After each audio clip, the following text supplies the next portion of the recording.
반갑습니다. 이제 가족이 될 수도 있으니까 눈을 좀 마주치면서 말씀을 드렸으면 좋겠습니다. 저는 눈을 마주쳐야지 그 마음을 제가 예민합니다. 그래서 조심하셔야 돼요. 제 눈을 마주치면 여러분들의 상태를 제가 다 알 수도 있습니다. 일단은 눈을 좀 마주치면서 말씀을 좀 전하도록 하겠습니다. 잘 지내셨죠? 2주 동안. 제가 저 치타님한테 2주 뒤에 온다고 제가 말씀을 고추 가져오셨나요? 네. 오늘은 에베소서 2장 1절부터 10절 말씀을 가지고 은혜로 쓰여지는 하나님의 시라는 제목으로 하나님 말씀 나누도록 하겠습니다. 여러분들은 인생이 무엇이라고 생각하십니까? 저보다 다 나이가 많으신 분들이시기 때문에 아마 인생에 대해서 저보다 훨씬 많은 고민들을 했으리라 생각합니다. 여러분들은 인생이 무엇입니까? 한 문장으로 정의를 한다면 과연 인생이 무엇일까요? 오랫동안 살아가신 분들은 아마 더 깊은 이야기를 하실 수 있을 겁니다. 이 질문은 제가 대학교 1학년 때 철학 시간에 철학 교수님이 저희들을 향해서 던진 질문입니다. 여러분들, 인생이 무엇입니까?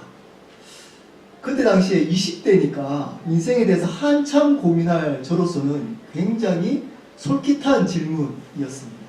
그러면서 그 교수님이 말씀하셨습니다. 여러분들은 이 철학 시간을 통해서 인생이 무엇인지를 알았으면 좋겠습니다. 그리고 마지막 시간에는 제가 철학 공부를 평생 하면서 인생이 무엇인지를 여러분들께 말씀드리도록 하겠습니다. 라고 이야기를 했습니다.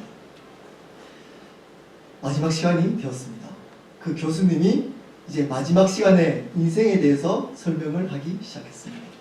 그분이 이렇게 말씀을 하셨습니다.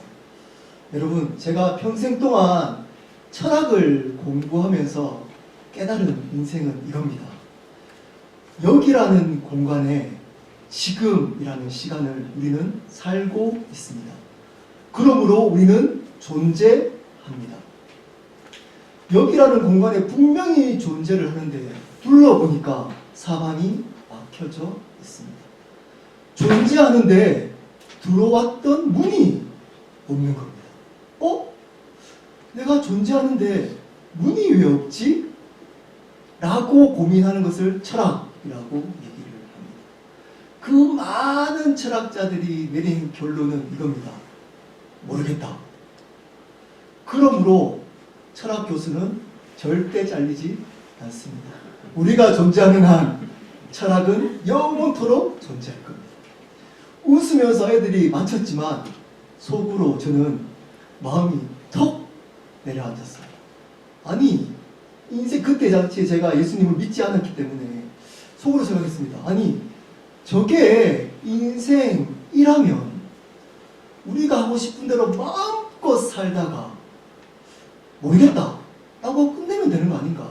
그러면 인생의 가장 중요한 목적은 나의 만족과 행복을 위해서 사는 거구나 라는 생각이 들었습니다. 이 생각은 저뿐만 아니라 모든 사람들이 가지고 있는, 세상 사람들이 가지고 있는 어쩌면 일반적인 인생에 대한 생각일 수 있습니다.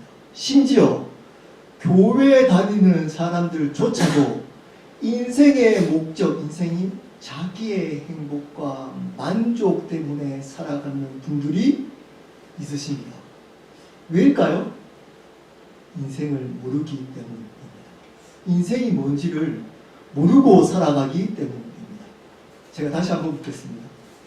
여러분, 인생이 무엇이라고 생각하십니까? 여러분들에게 지금껏 살아오면서 느낀 결론, 인생은 무엇입니까? 저에게 만약에 목사님, 제일 나이 어린 것 같은데 인생이 살아보니까 인생이 무엇입니까? 물어본다면 오늘 말씀의 제목처럼 말씀드릴 수 있습니다. 인생은 은혜로 쓰여지는 하나님의 시입니다. 제가 이렇게 결론 내린 정의는 제가 내린 결론이 아니라 바로 오늘 말씀에 나오는 인생에 대한 정의입니다. 인생은 첫 번째로 하나님의 은혜입니다. 두 번째는 하나님의 시입니다. 왜 은혜로 쓰여지는, 하나님의 은혜로 쓰여지는 시, 하나님의 시가 될까요? 인생. 오늘 말씀을 통해서 알아봤으면 좋겠습니다. 그렇다면 우리는 인생을 어떻게 살아가야 할까요? 오늘 말씀을 통해서 알아봤으면 좋겠습니다. 저는 말씀을 공부하듯이 나누니까 여러분 성경책을 드시고 혹시 또 뒤에 주보 말씀을 보시고 함께 따라와 주시면 좋겠습니다. 첫 번째, 인생은 하나님의 은혜입니다. 인생은 하나님의 은혜입니다. 우리 1절부터 8절까지 말씀을 한번 보도록 하겠습니다. 1절입니다. 그는 허물과 죄로 죽었던 너희를 살리셨도다. 우리 모든 인간은 허물과 죄로 죽어버렸습니다. 허물과 죄는 죄를 총칭하는 이야기입니다. 죄로 말미암아 죽어버렸습니다. 우리 모든 인간은 로마서 6장 23절처럼 죄의 삭은 사망이다. 영적인 사망, 하나님과 단절된 영적인 사망, 육적인 사망이 죄 때문에 들어왔다라고 얘기합니다. 죽음을 설명할 수가 없습니다. 철학자들도 모른다고 얘기했습니다. 근데 성경은 분명히 얘기합니다. 죽음은 죄 때문에 들어온 것이다. 죄가 뭘까요? 죄는 아담과 하와가 선악과 나무를 따먹으로 말미암아 하나님이 주인되어서 살아가야 될 인간이 주인되어 버린 것이 죄입니다. 다시 말씀드립니다. 죄는 하나님이 주인되어야 하는데 인간이 선악과 나무를 따먹으로 말미암아 인간이 주인된 것이 죄라고 얘기합니다. 이 죄 때문에 모든 사람들은 죽게 되었습니다. 영적으로도 육적으로도 죽게 되었습니다. 근데 하나님의 사랑으로 그분이 우리를 살리셨다고 얘기해주고 있습니다. 그러면 죽은 사람의 특징이 뭐라고요? 자기가 주인되어서 살아갑니다. 인간이 주인되어서 살아갑니다. 교회에 다니는 것과 상관없습니다. 없습니다. 교회도 종교 생활처럼 할 수 있습니다. 근데 주인이 자기입니다. 그런 사람의 특징을 2절에 이렇게 얘기하고 있습니다. 세상 풍조를 따르고 공중 권세에 잡은 자를 따라갔다. 세상의 가치관을 따라 산다라고 이야기해주고 있습니다. 세상의 가치관, 자기의 만족을 주는 세상의 것들을 취하면서 살아가고 있습니다. 그 세상의 것들 안에 종교, 기독교라는 종교도 들을 수 있습니다. 만족, 자기가 주인되어서 자기 만족으로 살아가는데 그 뒤의 배경은 사단, 귀신이 있다라고 얘기해주고 있습니다. 좋은 대학 가면 잘 살 수 있을 거야. 좋은 직장 가지게 되면 잘 살 수 있을 거야. 돈 많이 가지면 행복해질 거야. 좋은 남자 만나면 좋은 가정을 꾸리게 될 거야. 좋은 여자 만나면 편안하게 잘 가정생활을 잘 할 수 있을 거야. 나는 세상의 가치관을 따라 삽니다. 가정은 행복을 주려고 하나님이 만든 공동체가 아닙니다. 가정은 하나님의 성수, 교회가 무엇인지를 가르쳐주기 위한 공동체입니다. 나중에 기회가 되면 또 나누도록 하겠습니다. 어쨌든 이런 세상의 풍조를 따라가면서 살아가게 된다는 겁니다. 자기가 주인이 되었습니다. 3절입니다. 우리 믿는 사람들도 전에는 이렇게 살아갔다라고 얘기해주고 있습니다. 혹시 여기 이 말씀을 듣는 분 중에 당황할 수도 있습니다. 지금도 그런데요 라고 생각할 수 있습니다. 지금도 사실은 내가 주인 되어서 살아가고 있는데 그래서 목사가 있는 겁니다. 그래서 이것을 가르쳐주기 위해서 목사가 설교하고 성경 공부를 가르치는 이유입니다. 여러분 돌이키고 회개하셔야 됩니다. 그렇지 않으면 주인이 내가 되어서 지금도 세상 풍조를 따라 공중권세에 잡은 자들을 모르고 따라가고 살고 있다면 마지막에는 진노가 쏟아부어질 거라고 얘기해주고 있습니다. 근데 반전이 일어났습니다. 4절입니다. 4절 앞에 혹시 성경책에 있으면 앞에다가 괄호 해놓고 그러나를 집어넣으시기 바랍니다. 원어에는 그러나 있습니다. 그러나의 사건이 일어났습니다. 그러나 긍휼에 풍성하신 하나님이 나타나시고 죽을 수밖에 없는 우리에게 하나님이 세 가지를 하셨습니다. 5절 6절입니다. 5절 살리셨고 6절 일으키셨고 마지막 안치셨다. 이것은 1장에 나오는 하나님이 예수님에게 행했던 그대로를 믿는 우리에게도 하나님이 죽은 우리를 살리셨고 일으키시고 부활시키시고 하나님의 우편에 앉히셨습니다. 과거형으로 써져 있습니다. 예수님을 주님으로 주인으로 바뀐 사람들은 이미 우리는 살았고 부활했고 하나님의 우편에 앉아 계시다는 것을 믿고 살아가야 한다는 겁니다. 그 이유가 뭘까요? 8절입니다. 너희는 그 은혜에 의하여 믿음으로 말미암아 구원을 받았으니 이것은 너희에게서 난 것이 아니요 하나님의 선물이라. 은혜로 인하여 믿음으로 말미암아 하나님의 은혜라고 얘기해주고 있습니다. 구원은 반드시 두 가지가 있어야 됩니다. 뭘까요? 첫 번째 하나님의 은혜 그리고 믿음. 은혜로 인하여 믿음으로 말미암아. 어느 것이 중요할까요? 어느 것이 중요할까요? 은혜가 중요합니다. 은혜가 더 중요합니다. 믿음도 있어야 되지만 필요 충분 조건이지만 반드시 은혜가 시작입니다. 은혜가 없다면 믿음은 아무 소용이 없습니다. 그러므로 하나님의 은혜로 말미암아 우리는 구원을 받았습니다. 우리의 삶은 하나님의 은혜입니다. 예를 들어 밥을 먹은 사람이 밥을 먹어서 배부른 사람이 밥을 먹은 이유가 이렇게 배부른 이유가 내가 숟가락질을 잘해서 내가 밥을 먹었어 이렇게 얘기한다면 다음부터 밥 못 얻어 먹습니다. 아내님께 못 얻어 먹습니다. 어떻게 얘기를 하냐면 차려주신 아내님의 은혜입니다. 이렇게 얘기를 해야 됩니다.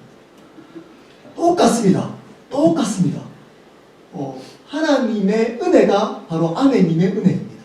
우리가 믿음은 뭐냐? 숟가락질입니다. 배부른 것은 뭐냐? 이것이 구원입니다.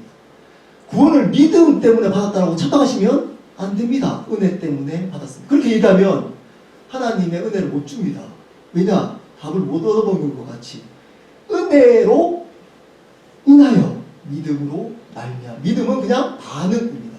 그 은혜에 대한 반응일 뿐입니다. 숟가락질 했다라고 내가 밥 먹었다 얘기하지 않지 않습니까? 아내가 차려져서 밥을 먹었다 이렇게 고백하지 않습니다. 동일합니다. 우리의 구원은 은혜 때문에 구원을 받은 겁니다. 오직 하나님의 은혜입니다. 하나님이 그냥 세 가지를 일방적으로 하셨습니다.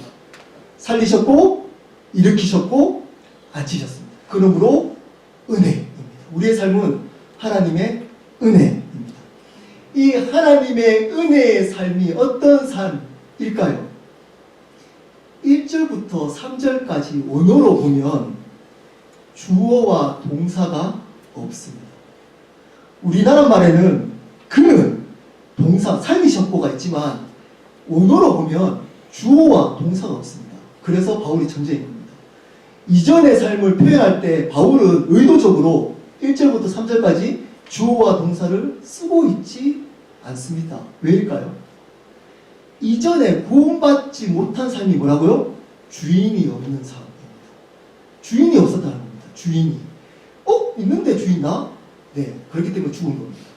내가 주인이라고 하나님은 인정하지 않습니다. 주인은 오로지 하나님일 때만 주인으로 인정합니다. 이 주인이 없었던 삶, 1절부터 3절까지 그래서 열심히 사는 행위를 했는데 그 행위가 인정이 되지 않습니다. 1절부터 3절까지 그래서 동사를 쓰고 있지 않습니다. 그냥 관계대명사로 설명만 합니다. 그러나 주어가 나타납니다. 주인이 나타납니다. 그분이 누굴까요? 긍휼이 풍성하신 하나님이십니다. 긍휼이 풍성하신 하나님이 주인 된 것입니다. 그분이 우리 삶의 주인이 되어버리신 것입니다. 그분이 어떤 분이라고요? 긍휼이 풍성하신 하나님이 우리의 삶의 주인이 된 겁니다. 그 긍휼 때문에 우리를 살리셨고 일으키셨고 앉히신 것입니다. 그분이 주인 되었습니다. 왜 그분이 하나님이 주인 된 것이 은혜일까요? 이 하나님이 내가 주인 된 것이 더 행복하고 은혜일 것 같은데 왜 하나님이 주인 된 것이 은혜가 될까요? 여러분 혹시 여러분이 주인 되어서 살아본 경험이 있으십니까? 아니면 혹시 지금도 여러분이 주인 되어서 살아가고 계십니까? 어떠셨습니까? 어떠십니까? 어떠십니까? 자기가 주인 되어서 살아가게 되면 모든 인간은 죽을 수밖에 없는 죄인이기 때문에 그 죄인된 인간이 맺을 수 있는 유일한 열매는 사망입니다. 자기가 주인 되어서 살아가는 삶에서는 기쁨과 평안, 소망이 절대 없습니다. 교회에 출석하는 것과 상관없습니다. 절대 없습니다. 주인이 바뀌어야지만 하나님의 생명을 누릴 수 있습니다. 자기가 주인 되어서 맺어가는 것이 사망이기 때문에 참된 기쁨이 죽어버립니다. 참된 평안이 죽어버립니다. 참된 인간성이 죽어버립니다. 참된 인간관계가 죽어버립니다. 참된 삶이 죽어버립니다. 그곳 가운데는 두려움과 우울감만 있습니다. 두려움으로 삶을 살아갑니다. 이럴 때는 모릅니다. 혼자 있을 때는 두려움이 엄습해 오기 시작합니다. 자기 감정을 컨트롤할 수가 없습니다. 왜냐? 하나님을 떠나서 그분을 주인으로 모시지 않는 자기가 주인되어서 살아가는 그 삶의 열매는 사망이기 때문입니다. 그러나 하나님이 주인된 긍휼이 풍성하신 하나님을 주인으로 모시는 삶의 열매는 생명입니다. 참된 기쁨이 살아납니다. 참된 평안이 살아납니다. 참된 인간성이 살아납니다. 참된 인간관계가 살아나게 되어져 있습니다. 왜냐하면 생명의 근원이신 하나님이 맺어질 수 있는 열매는 생명이기 때문입니다. 그러므로 우리가 살아가는 것은 하나님의 은혜입니다. 우리 믿는 자에게는 하나님의 은혜로 살아가는 것입니다. 두 번째는 우리의 믿는 자의 인생은 하나님의 시입니다. 하나님의 시입니다. 우리 10절 말씀 한 목소리로 10절 말씀 읽어보도록 하겠습니다. 시작. 우리는 그가 만드신 바라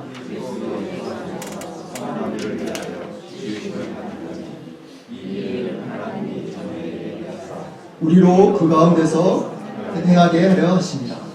여기서 우리는 그가 만드신 바라 라고 할 때 이 만드신 바라고 하는 이 헬라어는 다른 제가 헬라어 이렇게 얘기하는 걸 별로 안 좋아하거든요. 잘 모를 뿐더러 이런 얘기하는 걸 별로 좋아하지 않습니다. 열심히 공부했지만. 근데 이 단어는 꼭 아셔야 됩니다. 이 단어는 포이에마라는 헬라어입니다. 만들었다라는 헬라어는 포이에마. 어디서 많이 들은 이야기. 이 단어에서 영어 단어가 하나 나왔습니다. 뭘까요? 포임이라는 겁니다. 시라는 겁니다. 그래서 원어적으로 이 말씀을 해석을 그대로 한다면 우리는 그분의 시다라는 겁니다. 우리는 그분의 시다. 멋지지 않습니까? 우리가 하나님의 시랍니다. 우리가 하나님의 걸작품이라는 겁니다. 그런데 우리는 왜 하나님의 걸작품임을 모르고 살아가게 될까요? 여러분, 시의 특징에 대해서 아십니까? 시에 대해서 시를 좋아하십니까? 저는 시를 굉장히 좋아해서 어릴 때 시로 제가 대구 전체에서 상도 받은 적이 있습니다. 시를 적어서. 시의 특징이 뭐죠? 시의 특징. 시는 산문처럼 설명을 직선적으로 하면 안 됩니다. 어떻게 해야 되죠? 은유적으로 해야 합니다. 함축적으로 해야만 합니다. 그래서 우리의 인생을 그저 세상 풍조를 따라가서 자기가 주인 돼서 살아가다 보면 하나님의 걸작품임을 모릅니다. 하나님이 역사하고 있는지를 모릅니다. 세상에 있는 소리와 세상에 있는 영향들을 끊고 하나님 앞에 나아갈 때만, 말씀으로, 기도로 하나님 앞에 나아갈 때만 하나님의 시임을 발견합니다. 우리가 하나님의 걸작품임을 발견할 수 있습니다. 우리가 하나님의 시이기 때문에 우리 삶의 이야기는 우리의 이야기로 채워지면 절대 안 됩니다. 우리의 이야기로 채워져서는 안 됩니다. 하나님의 시이기 때문에 하나님의 이야기가 우리의 삶에 담겨져야만 합니다. 제가 거의 포작을 몇 달 전까지, 6개월 전까지 거의 했습니다. 저는 도낫일, 새벽에 도낫일을 하고, 그리고 박사과정 공부를 하고, 그리고 교회에서 거의 풀타임처럼 사역하고, 그리고 딸도, 제 아내도 거의 저보다 더 많은 일들을 했기 때문에 저 딸도 제가 케어를 했습니다. 포작, 맞죠? 이렇게 십몇 년을 보냈습니다. 그래서 제가 수업을 이제 딱 시작하면 언제 숙제를 할지를 제가 적어 놓습니다. 그 날짜에 제가 숙제를 하지 않으면 그 다음날에 할 시간이 없기 때문입니다. 그날도 독후 감상물을 2개를 써야만 했습니다. 그 자리에 앉아가지고 거의 반나절을 하루 종일 그것을 쓰기 시작했습니다. 그리고 거의 이제 다 쓰고 그날 내야 되기 때문에 다 쓰고 이제 내려고 급하게 내려고 이제 위에 있는 X를 눌렀습니다. 근데 딱 떴는데 2가지가 떴어요. 여러분 숙제 내보신 분 이렇게 페이퍼 써보세요. 알 거예요. 세이브, 돈 세이브 이렇게 떴어요. 그럼 뭐 눌러야 되죠? 세이브를 눌러야 되잖아요. 제가 급하게 이 마우스를 클릭한다고 분명히 세이브 쪽으로 눌렀는데 이게 틱 건드려져가지고 돈 세이브를 눌러버려요. 와 진짜 제 머리를 치고 입에서 욕이 나올까 말까 나올까 말까 마음인데 그 자리에서 진짜 한 30분 동안 멍하게 있었어요. 다 뒤져가지고 찾아봐도 날아갔다는 거예요. 컴퓨터를 아시는 분한테 전화해도 찾을 수 없다고 얘기를 했어요. 너무 힘들었습니다. 숙제를 못 냈습니다. 여러분 인생도 이와 같을 수 있습니다. 인생도 이와 같을 수 있습니다. 우리의 삶 가운데 우리의 이야기, 내가 주인 되어서 우리의 이야기를 열심히 써가는 삶은 마지막 날 돈 세이브가 될 겁니다. 하나님이 보고 그냥 그 자리에서 세이브, 돈 세이브, 돈 세이브 누르면 끝나는 겁니다. 끝나는 거. 지금은 후회하고 저같이 이렇게 숙제 정도야 후회하면 됩니다. 안 내면 됩니다. 좋은 점수 안 받으면 됩니다. 근데 그때는 생명과 비생명, 죽음이 갈려지는 갈림길입니다. 세이브를 하려면 어떻게 된다고요? 하나님의 이야기, 그분이 주님 되는 삶, 그 삶을 살아들 때 그 삶이 세이브가 됩니다. 우리 고린도전서 3장 12절부터 15절 말씀 한번 볼까요?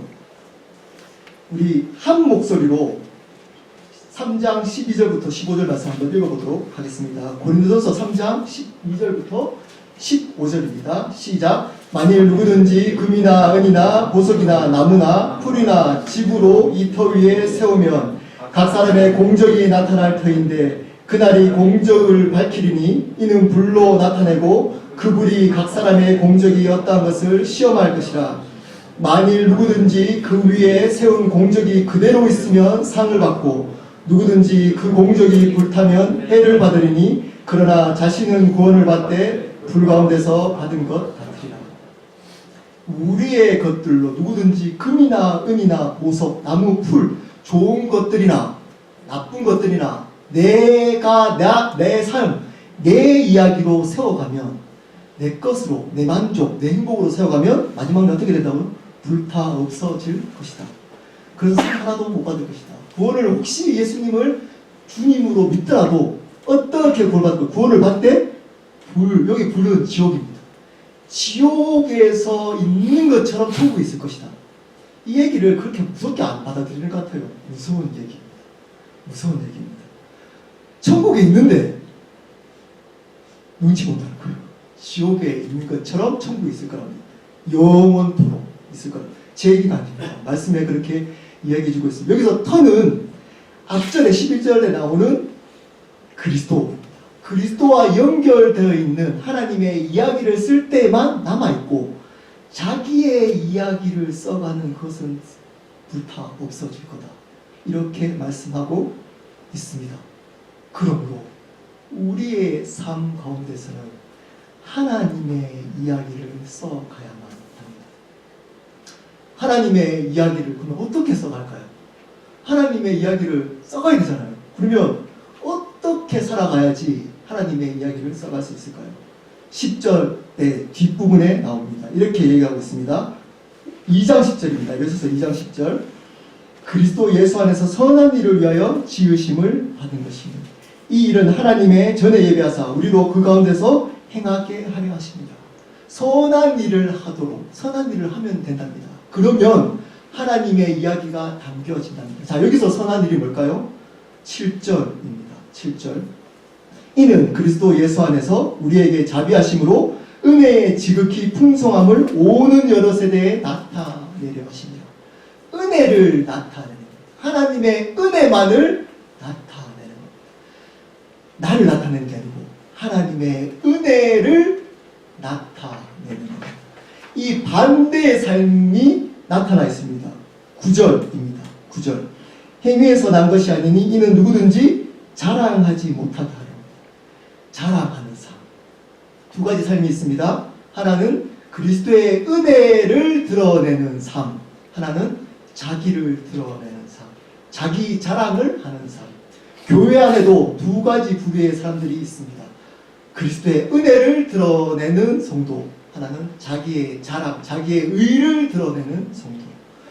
이 두 가지 중에 그리스도의 은혜를 드러낼 때만 하나님의 이야기가 담겨진다라고 이야기해주고 있습니다. 선한 일은 하나님 예수 그리스도께서 우리를 위해서 죽으셔서 우리를 살리시고 일으키시고 앉으신 그 은혜를 우리의 삶을 통해서, 관계를 통해서, 일을 통해서 드러내는 그 삶을 선한 일이라고 합니다. 그 선한 일을 할 때 하나님의 이야기가 우리의 삶 가운데 담겨지게 되어져 있습니다. 하나님의 은혜를 드러낼 때 하나님의 이야기가 담겨질 수 있습니다. 하나님의 시가 될 수 있습니다. 여러분, 그래서 인생이 뭡니까? 인생은 하나님의 은혜로 쓰여지는 하나님의 시입니다. 하나님의 은혜를 드러낼 때 우리의 인생은 하나님의 시가 될 수 있습니다. 그런 고백을 할 수 있습니다. 마지막에 묻습니다. 여러분, 인생이 뭐라고 생각합니까? 박진우 목사, 당신이 살아보니까 인생이 뭐냐? 물어본다면 저는 이렇게 대답할 겁니다. 하나님의 은혜로 쓰여졌던 하나님의 시였다. 나의 인생은 하나님의 걸작품이었다. 나의 모든 이야기는 내가 죽고 예수 그리스도의 은혜만 드러내는 하나님의 시였다. 이것이 우리 믿는 자가 가지는 인생의 정의입니다. 말씀을 마무리하도록 하겠습니다. 우리 그 사진 하나만 보여주시겠어요? 어떤 그 남자 한 분이, 외로운 남자 한 분이 길을 걷고 있었습니다. 그런데 자기 신세와 비슷한 한 자전거를 하나 발견, 녹슬어가지고 구석진 자리에 버려진 한 자전거를 발견하게 됩니다. 녹슨. 그래서 자기 처지와 비슷한 그 녹슨 자전거를 가져와서 안장과 그 손잡이를 떼서 안장에다가 손잡이를 거꾸로 하고 붙였습니다. 그리고 제목을, 이 작품의 제목을 이건 황소머리라고 붙였습니다. 이 작품입니다. 여러분 이거를 여러분 가져가라고 가져가겠습니까? 녹슬었습니다. 그냥 진짜 안장에다가 손잡이만 붙여 놓은 겁니다. 50년 뒤에, 그때가 1943년인데 50년 뒤에 한 런던의 한 경매장에 이 작품이 나왔습니다. 얼마에 팔렸을까요? 293억 원에 이 작품이 팔렸습니다. 293불이 아닙니다. 293만 원, 293억에 이 작품이 팔렸습니다. 왜일까요? 그 외로웠던 남자가 누구였냐면 피카소였기 때문입니다. 만약에 제가 이거를 이렇게 했다면, 그리고 가져가라고 그러면 그냥 가져가라고 해도 아마 안 가져갈 겁니다. 근데 이 녹슨 자전거 안장에다가 손잡이를 붙여놓은 이 작품이 293억, 20년 전에 293억 원입니다. 지금으로 따지면, 시대 따지면 더 아마 나갈 겁니다. 누가 이 작품을 보고 이 작품이 어떠함의 가치는 이 작품을 보고 어떠한가로 가치가 매겨지는 게 아니고 누가 이 작품을 만들었느냐가 중요합니다.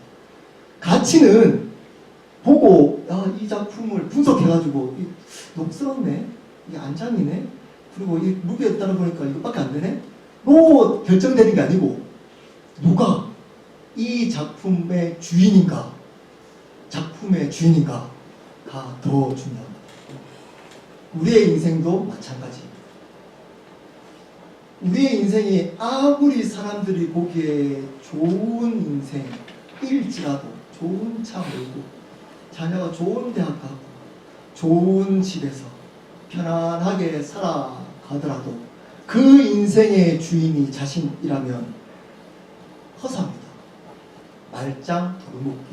헛되고 헛된 인생, 전도서에 솔로몬이 고백했던 마지막에 헛되고 헛되다고 해서 마지막을 맞이하게 될 겁니다. 인생의 주인이 자기가 되면.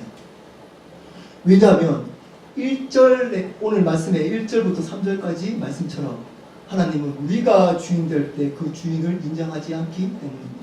우리가 주인 되어서 했던 그 동사, 행동을 인정하지 않기 때문입니다. 돈 세이브하기 때문입니다. 하지만 하나님, 우리의 삶이 초라하고 부족함이 있더라도, 세상 사람들 보기에는 초라해 보일지라도 하나님의 주인, 그분이 우리 삶의 주인으로 묵묵하게 아무도 알아주지 않더라도 그 삶을 살아가고 있다면 그 삶은 가장 가치 있는 삶, 위대한 삶이 됩니다. 왜냐? 그 인생 작품의 주인이 하나님이시기 때문입니다. 교회도 마찬가지입니다. 아무리 사람들이 많이 모이고 화려한 예배당을 가지고 있을지라도 그 교회의 주인이 목사가 되고, 그 교회의 주인이 장로가 되고, 그 교회의 주인이 안수 집사가 되고, 인간을 위한 프로그램, 인간의 목소리가 그 가운데 있다면 그곳은 그냥 종교적 사원에 불과합니다. 하나님은 아무리 그 안에서 많은 일들이 일어나고 고백하더라도 돈 세이브합니다. 인정하지 않습니다.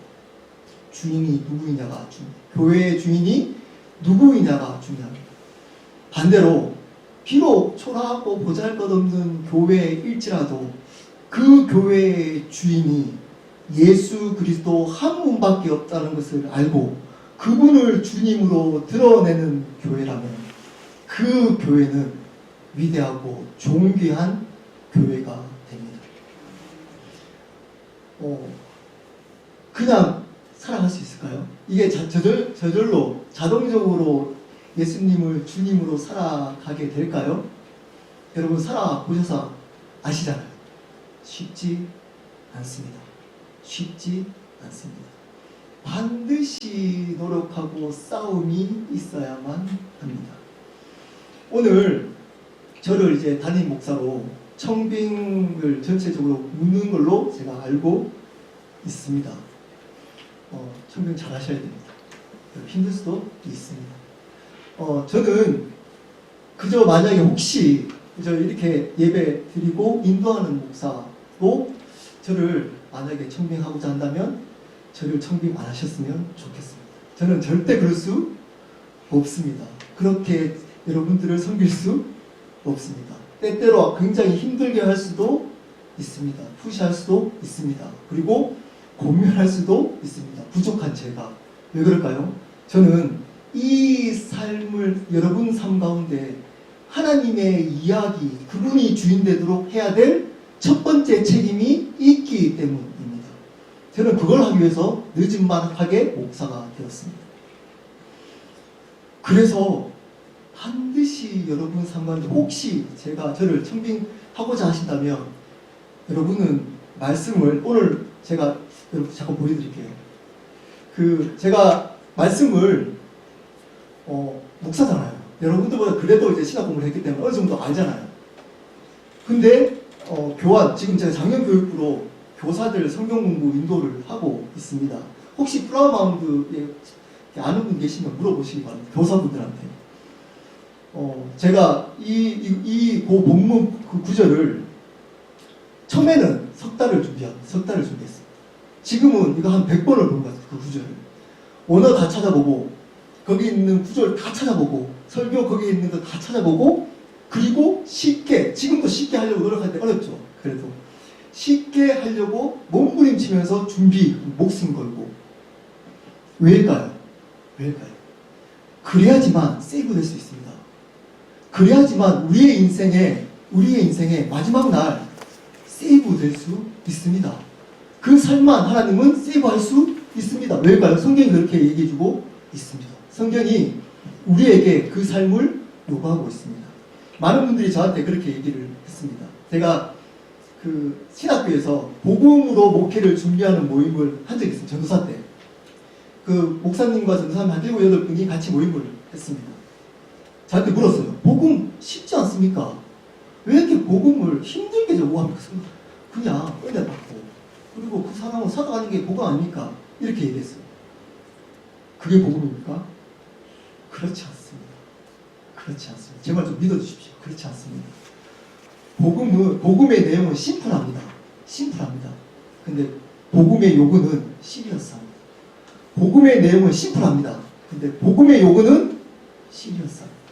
하나님은 심플한 이 복음을 믿는 것을 어떻게 확인하냐? 시리어스하게 이 복음을 받아들여서 살아가는 사람에게 복음이 있다라고 얘기를 합니다. 그냥 입술로 예수 믿어요. 저 예수님 죽으셨다가 살아 계신 거 알아요. 라고 얘기를 하는 걸로 구원받았다 얘기하고 있지 않습니다. 사단도 안다고 그랬습니다. 그럼 사단도 구원받았대요. 사단도 이걸 알고 떤대요. 예수님이 구원자이신 걸 알고 떤대요. 그러면 사단도 구원받아야 되잖아요. 사단도. 이 복음은 반드시 이 복음의 내용을 행위가 아닙니다. 믿음으로 이 복음을 동의하고 그 동의를 어떻게 확인한다고요? 내 삶에서 그 동의된 삶을 주님으로 내 주인이 바뀐 삶을 조금 부족하지만 살아가는 그 삶을 복음의 삶, 복음이라고 얘기합니다. 살도록 하는 것이 복음입니다. 그래서 복음이 제대로 들어온 사람들은 반드시 변화하게 되어 있습니다. 안 변하지 않습니다. 반드시 변합니다. 제가 증인입니다. 반드시 여러분이 가지고 있는 문제가 해결되게 되어져 있습니다. 관계 문제, 여러 가지 여러분에 있는 우울의 문제, 여러 가지 문제들 복음으로 반드시 해결되고 회복될 수 있습니다. 왜 회복 안 될까요? 이 복음을 제가 첫 번째 시간에 나눴던 것처럼 사단이 교묘하게 바꿔놨어요. 우리에게 맞는 복음은 우리가 주인 되는 복음이잖아요. 그러면 결말이 뭐라고요? 제가 말씀드렸잖아요. 사망. 결국은 사망이기 때문에 여기 그 열심히 하는데 사망만 있는 거예요. 관계, 사망, 어떤 문제가 계속 일어나는데 다루지도 못하고 이런 일들이 일어나요. 근데 복음을 제대로 알고 이 복음에 내가 믿음으로 제대로 반응하면 반드시 생명의 역사가 일어나게 되어져 있습니다. 그 생명의 역사를 경험하는 켈러 교회가 됐으면 좋겠습니다.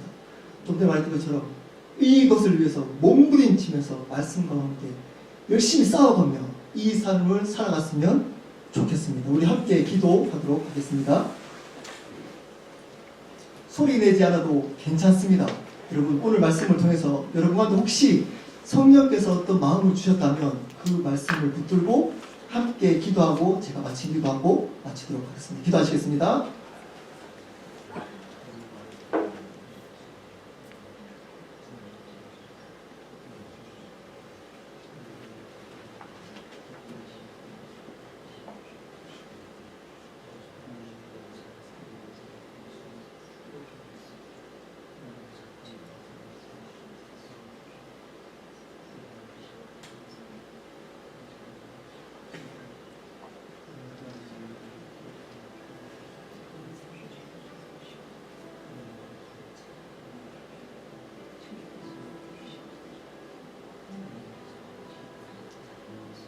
하나님 우리 켈러 교회를 예수 그리스도 이름으로 축복합니다. 여기 계시는 한 분 한 분 교회를 축복합니다. 켈러 교회된 한 성도 한 성도를 예수 그리스도 이름으로 축복합니다. 하나님, 이 성도들 가운데 정말 이 고백처럼, 우리의 고백처럼 성도가 될 수 있도록, 참된 교회가 될 수 있도록 은혜를 베풀어 주시기를 바랍니다. 참된 긍휼이 풍성하신 하나님이 우리의 삶 가운데 주인이 되어서 우리의 삶 속에 하나님의 은혜만 드러내는 하나님의 이야기가 쓰여져서 마지막 날에 우리의 삶이 하나님의 시가 되었다라고 고백할 수 있는 귀한 교회가 될 수 있도록 은혜를 베풀어 주시기를 바랍니다. 성령 하나님이 시작하셨기에 이루시며 영광 받아 주실 것을 믿고 주님을 찬양합니다. 감사합니다. 예수 그리스도 이름으로 기도드렸습니다. 아멘.